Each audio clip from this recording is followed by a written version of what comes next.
With almost 10 million subscribers across his channel, SypherPK has built one of the biggest gaming fan bases out there. He blew up explosively on Fortnite, but how does he continue to go viral over and over again? Today, we're going back in time to answer that question and to find out how he keeps growing. You started when you were pretty young, even creating content, right? Like, what were you doing before you created content? So I started creating content in middle school, and it started because there was a history project, and one of the options, like on the little like pamphlet that was given to us, it's like you can make a poster or you can make a video. At that point, I had never made a video before, but it was like an interesting idea for me to like make a video for my history fair project instead of making a poster like everybody else did.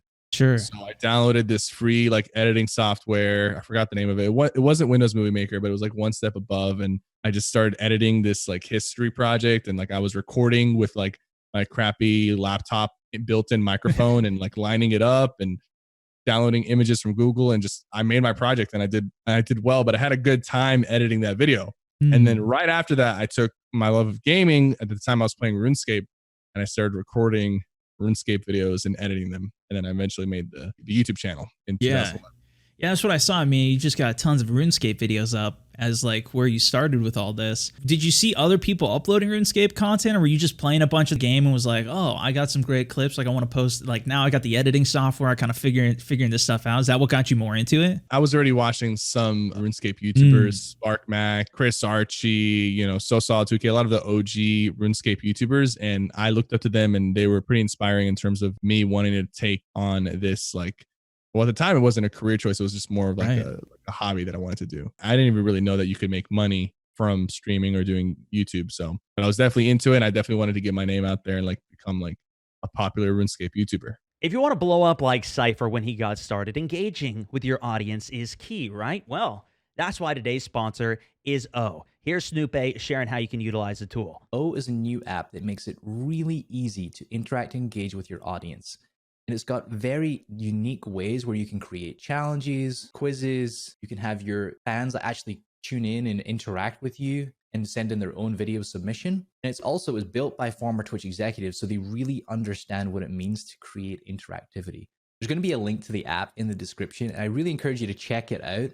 Play around with it and see about fun ways that you can engage with your community on the app. You didn't just upload one video, you kept on uploading it. Yeah. Was that like a plan or like a strategy you were going out with it? Were you just like trying to figure out what would work in terms of content on the game? Initially started off with me and my two younger brothers, and it was like a trio thing. And we were trying to get like a video up every week if we could. I had to beg my brothers to record. They were not into the whole, like they wanted to play all the time, but like they were not into the whole, like, you know, creating content and doing YouTuber streaming. So I had to beg them, and eventually got to a point where I was like, guys, I'm just going to do this by myself. And that was like the end of the RuneScape era for me. That's when I started playing Elder Scrolls Online, when I really went solo and made it into an actual career. You're uploading a bunch of videos on Elder Scrolls at that time too. I think you were in college around that time too, and you decided to go full time, right? Yeah. What was going through your mind as you're, you know, in school and making that decision? It was actually a really tough time in my life and in my content creation, because at this point, you know, I had been uploading videos for years in middle school and high school, and I was getting towards my senior year, and I was like, I really want to do this. Like at that point, I was like very well versed with, you know, how I could potentially make this into a career. And I was getting like $30 checks from YouTube every month. Like, you know, here's your AdSense for the few thousand views you got. And I was just like, you know, like I can do more. Like I can really pop off. I just got to do it right.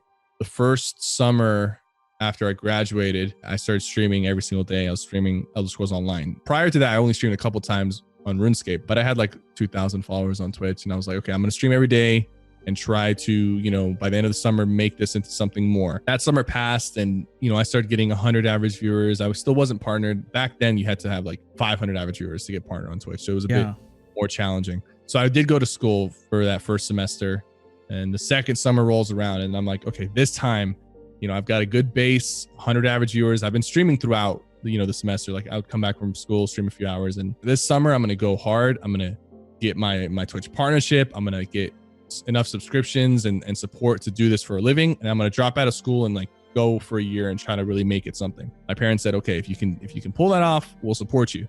I did. I streamed every single day. By the end of the summer, I was partnered. By the end of summer, I had, 400, 500 paying subscribers. This is before Twitch Prime. So it's like people had to pull out their credit card, and they didn't drop off as much because it was month to month, but my parents were just not with it at all. At this point, I'm 18, about to turn 19. And I'm like, I really want to do this. Like, I feel like I only have one shot at this. And if I focus too much on school, I won't be able to stream the way I want to or upload content. My parents were just not with it. They wanted me to quit streaming. They wanted me just to focus on school. And I one day just packed my computers, packed my clothes, and just left the house and booked a hotel for a week. I pretty much ran away, but like technically I was an adult. I just left. The night before, I packed my computers just to not be suspicious, put them in a box, put all my clothes in a big trash bag. And then like I parked my car out in the front. While my mom was home, I just started like running, making laps from the car to my room and just grabbing stuff and throwing it in there. And I left and I booked a hotel for a week so that I can, during that week, find an apartment, because I was just fed up at that point. It was obviously like not the most like well thought out plan, but I just knew that I had to get out and pursue this passion of mine. But at the end of the day, I had to make that decision and live with the consequences of just leaving and trying to go independent and do this on my own. And I was ready to make that decision. And I actually streamed from that hotel, and I told my viewers, I'm like, hey guys, it's gonna be a couple rough days. I'm trying to find a place. These apartments weren't accepting me because my payment was all through PayPal, and they didn't know what PayPal was.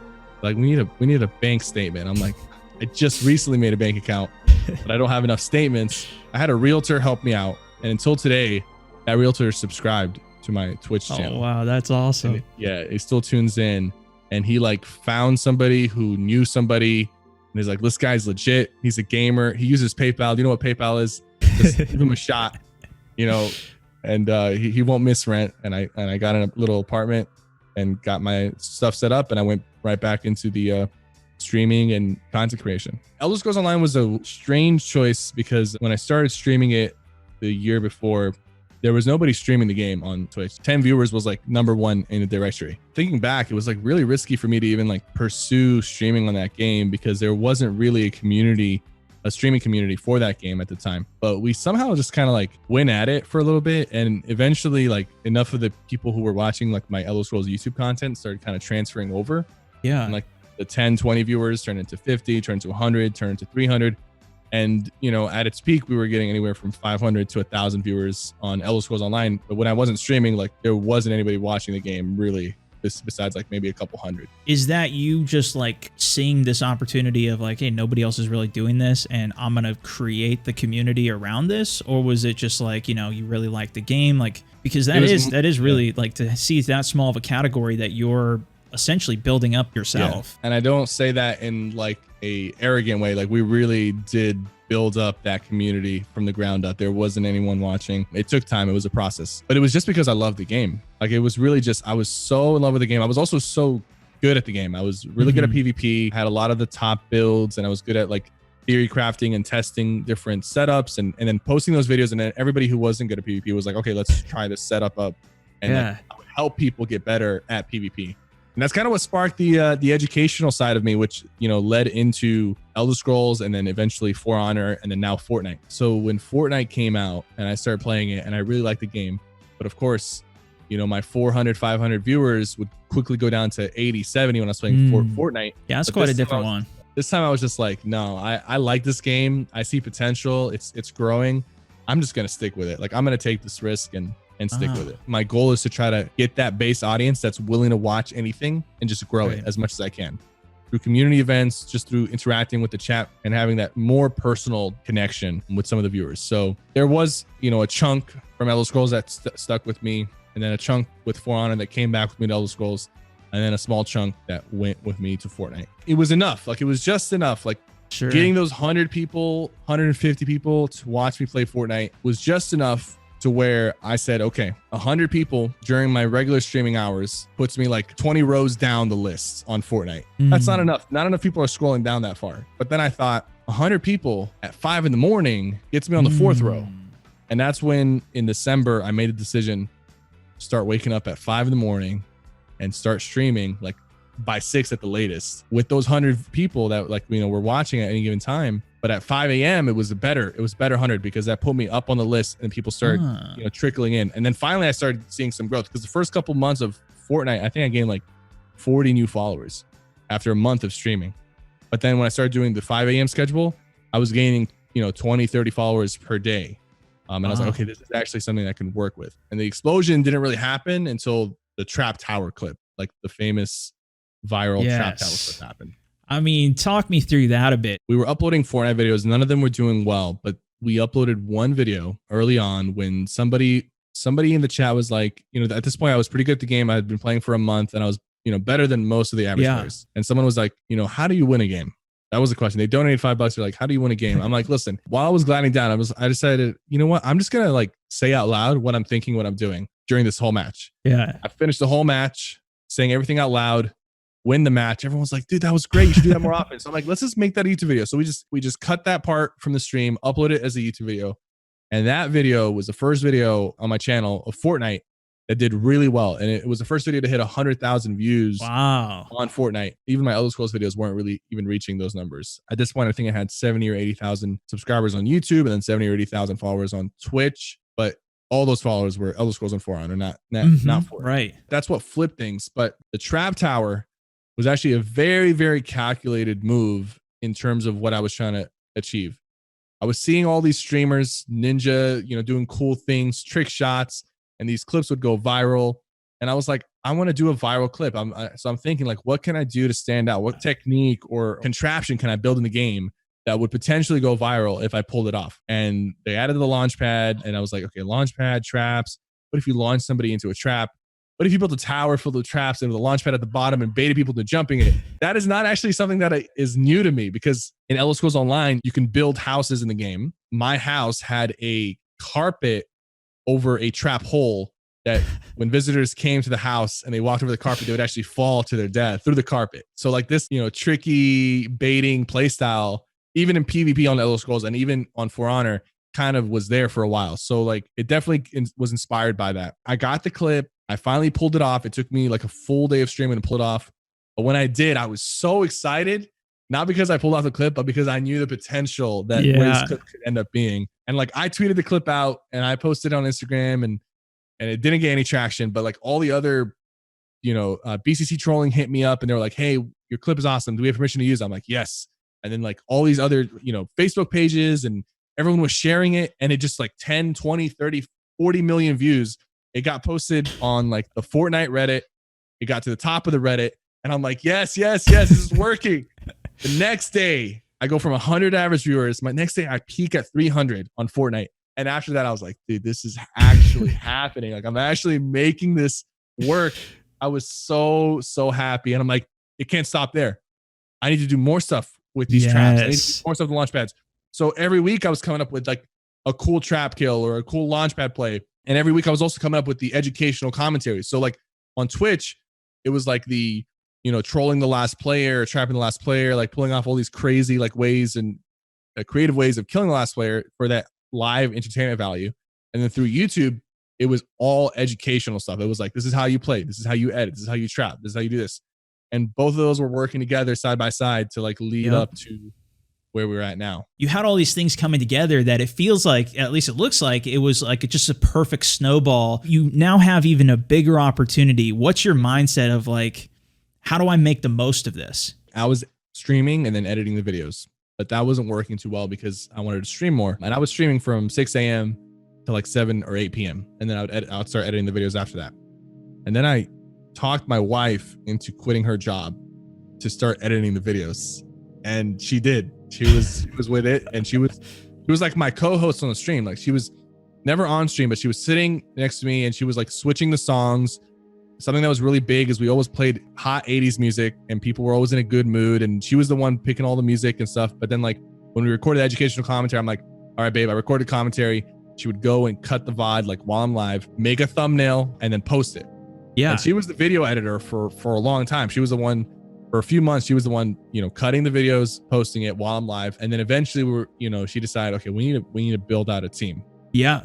And she was like in charge of building out the team, finding an editor, finding an assistant. And until today, we still have the same editor and assistant who help us with all this stuff. Having her there and her taking that risk to help me achieve this dream was like spectacular, like amazing. And until today, she's very much involved in just every aspect of the streaming and YouTube business. To see that come together and to see you taking advantage of the opportunity of that too. And I think, you know, to me, it sounds like it's from your experience of like going through the paces of, you know, going full time with it, and you keep on investing in yourself. As you're going through all this, you've learned a lot of lessons, I'm sure. You know, if you do have advice for other creators, heck, even for me, man, I could use some advice when needed. But you know, like what advice do you give to people? First thing is you need to identify in yourself what your strengths are. It's not that you can't develop strengths over time, but there are just natural strengths that you have. Like you're a good speaker, you're funny, or you're talented at video games, you're witty,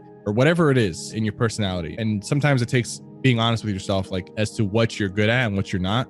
And that's kind of like a very challenging thing to tell yourself, okay, maybe this is just not my thing, but this other thing I'm really good at. And for me, that was the educational stuff and just being good at, you know, being strategic, theory crafting. Like those were my strengths for a long time, even in school. The second thing is when you're uploading content or making content, you got to be willing to watch your own content and be entertained by it. I was watching a lot of my videos when I posted them. Like I would edit the video and then I would watch it and be like, is this something that like I'm proud of? Is this something that like I would be entertained? And I would watch the video and I would smile at the times that I'm, you know, making a joke and be like, okay, it's a little weird to watch yourself play it, but you know, you get used to it and you start identifying what you're doing well and what you're not doing well, and you adjust. But the type of content you're posting also has to be somewhat unique. Find something that's missing in whatever game or genre you're playing. It doesn't have to be completely missing, but something that people are looking for, people are searching for, but there's not a lot of it. And make that content if that's something that you can do. Fortnite first came out, the most searched thing on Fortnite was how to win. So that's why I named my How to Win series How to Win. It was very simple. Everyone's searching for one thing. And I looked at those videos of people posting the educational stuff and I'm like, wait, these guys aren't doing it right. These tips are lame. They're basic. They're not going to help these people win. I mean, sure, maybe it's like a basic fundamental. Okay, this is how you pickaxe and get materials, but these people want to know how to win. So I started making the more advanced How to Win series and that blew up because people were looking for that. So you got to be able to identify what people are looking for and see that if you have the strengths to fill that role and create content that people are searching for. If you enjoyed that video, watch this one next. And if you want to go pro as a creator, join Pipeline to get the tools and knowledge to be a successful streamer. Just click the link in the description below.